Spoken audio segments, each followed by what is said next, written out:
James A. Caporaso es profesor del Departamento de Ciencias Políticas en la Universidad de Washington.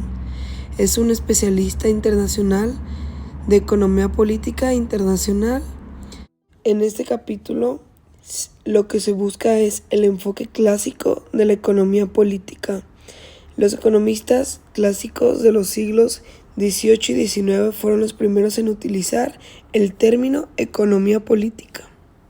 El enfoque clásico formula los temas centrales de la economía política de una forma característica.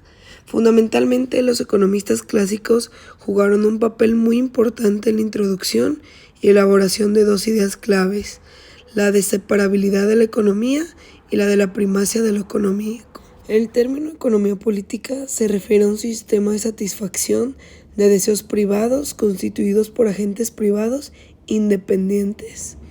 En la economía política clásica se ha utilizado términos diferentes pero relacionados para referirse a este sistema de satisfacción de deseos: sociedad civil, economía del mercado, sociedad burguesa y capitalismo.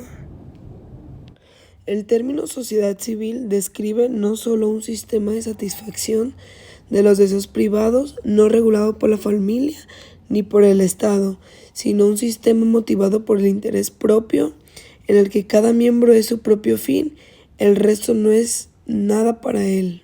En las sociedades en las que la producción de la subsistencia tiene lugar dentro de la familia y en base a la división del trabajo en la familia, esta debe subordinarse a los objetivos y relaciones que conforman la vida familiar. Muchas veces las familias lo suficientemente grandes como para proporcionar la mano de obra necesaria para la producción industrial son demasiado grandes para ser familias de verdad, es decir, para poder satisfacer de forma continuada los objetivos sociales de la vida familiar. De forma similar, las familias cuya organización social es parecida a la de una fábrica deben tratar a sus miembros como trabajadores asalariados, de forma que no se corresponden con la lógica de fondo de la vida en familia. Cuando los miembros de una familia participan en la actividad productiva como parte de su participación en la familia, su motivación proviene del vínculo familiar, el reconocimiento y la subordinación a la autoridad paterna o materna, el deseo de educar a los hijos, etc. El desarraigo, lo económico de lo no económico, exige que los individuos participen en la actividad económica en base a motivaciones propias de la economía misma. A estas motivaciones de las ha llamado egoístas, de autorrealización y otras cosas parecidas.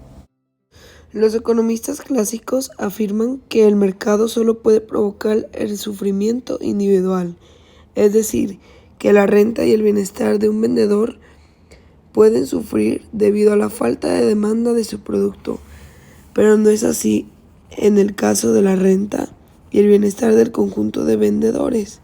Los economistas clásicos también afirman que los problemas individuales son temporales y duran solo el tiempo necesario para que el individuo adapte sus habilidades y su capital a la producción de productos con demanda.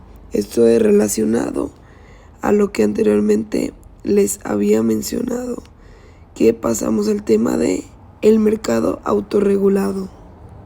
Debido a su tendencia utilitarista, muchos economistas tienden a asumir que si el mercado es capaz de satisfacer los fines privados de los participantes, dado estos fines y los medios disponibles para satisfacerlo, entonces ya ha cumplido su función humana y social.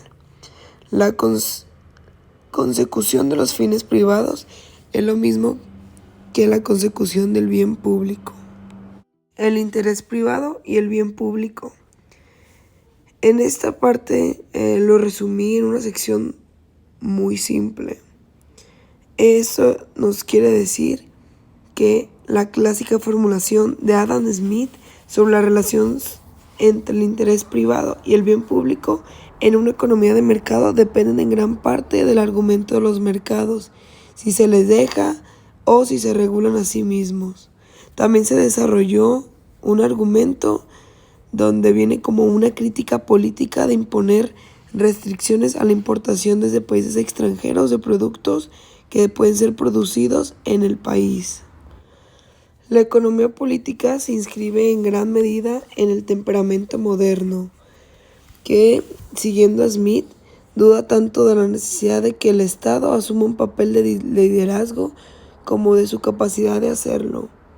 La economía política ve al Estado más y como un agente actuando al servicio de los intereses privados, más que como un agente al que se le confía la responsabilidad de un bien público irreducible a los intereses privados.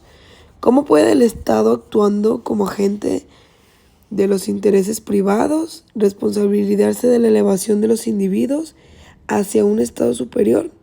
Es una pregunta que siempre nos podemos preguntar, pero sin embargo no se puede esperar a que se haga.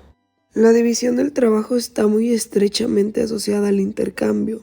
En ausencia de un mercado para el producto, no tiene mucho sentido para un individuo, por lo demás aislado, especializarse de la forma establecida por la división del trabajo.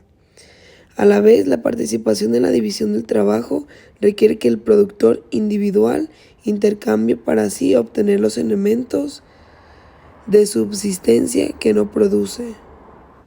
La teoría de la autorregulación del mercado es claramente el logro central del enfoque clásico de la economía política y la clave para entender cómo se puede un economista incluir por la teoría clásica, entender la interrelación entre lo económico y lo político.